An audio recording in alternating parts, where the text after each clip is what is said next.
বিসমিল্লাহির রহমানির রহিম। ৫ নং ফুলপুর ইউনিয়নবাসী পক্ষ থেকে, এই ইউনিয়ন পরিষদের পক্ষ থেকে সবাইকে জানাই ঈদ মোবারক। এবং আমার এই ইউনিয়নের ৫ নং ফুলপুর ইউনিয়নে আমি চেয়ারম্যান পদপ্রার্থী। সকলের কাছে দোয়া এবং সহযোগিতা চাই। বিনা পয়সায় ভোট দিন, শতভাগ সেবা বুঝে নিন। দেখেন, আপনার এই সামান্য অল্পর বেতনে একটি দুর্নীতিগ্রস্ত চেয়ারম্যান কি পরিমাণ অর্থ লুটে নেয়।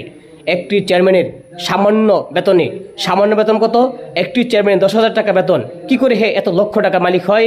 কি করে এত লক্ষ টাকা ব্যয় করা অবশ্য সেই জনগণ আপনারা সবাই সচ্চার হতে হবে, সজাগ হতে হবে, বুঝতে হবে আমাদের টাকায় আগে চেয়ারম্যানের টাকায় চেয়ারম্যান জনগণের খাওয়ায়, পরে জনগণের টাকায় চেয়ারম্যান চুরি করে।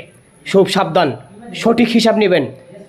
প্রতি হিসাবে আপনি পাই করে হিসাব আপনি সব বুঝে নেবেন। আমরা দুর্বল বলেই আজকে এই দুর্নীতিগ্রস্ত হচ্ছে। দেখেন, ২৪শে পরে এই দেশ অনেক পরিবর্তন।